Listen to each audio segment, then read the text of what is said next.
আসসালামু আলাইকুম রহমতুল্লাহ।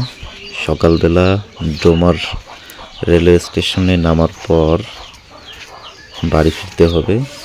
তো বৃষ্টির কারণে কোনো গাড়ি পাচ্ছিলাম না, অটো ছিল না।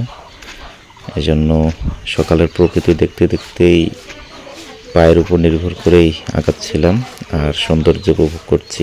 বৃষ্টির কারণে ধান খেতে অনেক সৌন্দর্য দেখা মিলে। রাস্তার দুধারের যে ছোটোখাটো গাছপালা, জঙ্গলের গাছ, সেগুলোও যেন ট্রাক চলছে একটা একটা করে, দূরপাল্লার ট্রাক। এবং এই হাইওয়েতে হওয়ার কারণে অনেক দূরপাল্লার ট্রাক, লরি এদিক থেকে যাতায়াত করে, একটার পর একটা চলছে। রাস্তায় কেউ ছিল না। তো দেখতে পাচ্ছিলাম একটা সাদা ফুলের মতো ফুটেছে। এটা কোনো একটা জঙ্গল, নাম না জানা কোনো একটা জঙ্গলি ফুলই হবে। এভাবেই আগাচ্ছি। তো একটা বিজিবির গাড়ি আসছে, তারাও সকালবেলা বৃষ্টি বাদল হোক এবং আমাদের নীলফামারীতে একটি তাদের ক্যাম্প রয়েছে। দেখতে পাচ্ছেন ধানের ক্ষেত, মেঘে ঢাকা আকাশ এবং নিচে ধানের ক্ষেত। সৌন্দর্য উপভোগ করার এক মোক্ষম সময় এই সকালবেলা। আর দূরে সাদা আলো ছড়াচ্ছে ভাটা থেকে। কয়েকজন আমাদের অন্যতম একটি অপারেটর, এরপরে ঢুকলো ফ্যামিলি। সকালবেলা অবশ্য এই গাড়িগুলো দেখার একটু মজা আলাদা। দূরপাল্লার ঢাকা থেকে গাড়ি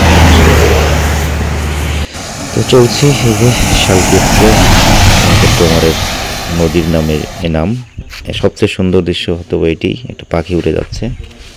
এই যে উত্তর আইপিজেড, এখান থেকে মাত্র 29 কিলোমিটার এবং অপোজিটেই দেবীগঞ্জ 9 কিলোমিটার। চলতে চলতে অনেক দূর এগিয়ে আসলাম। বৃষ্টির কারণে মানুষ ধান কাটবে, তাদের একটু বিড়ম্বনার শিকার হতে হচ্ছে। এবং প্রায় সোনারে বাজার চলে এসেছি হাঁটতে হাঁটতেই। খুবই ভালো লাগছিল, অটো পাচ্ছিলাম না। আর একটু চয়েস গাড়ি যাচ্ছে। তো যখনই এই বরাবরটি আসলাম, আমার এলাকারই এক বন্ধু মাসুদ, তোর সাথে দেখা। বাকি পথটা তার সাথে আসার সৌভাগ্য হলো। বাইকে চললাম, সোনারা বাজার পার হচ্ছে। হাইওয়ের তলা শেষে এবার গ্রাম্য রাস্তা দিয়ে আমরা আগাচ্ছি। বৃষ্টির কারণে রাস্তার দুধারে একটু বৃষ্টির পানি জমা আছে, বেশ ভালো লাগবে না। গল্প করতে করতে বাকিটা পথ আমরা সামনের দিকে আগাচ্ছি। এবং পিঁপড়ার বাজারে নামার পরেই আমি বাকিটা আবারও হাঁটা শুরু করলাম। বৃষ্টি এদিকেও হয়েছে।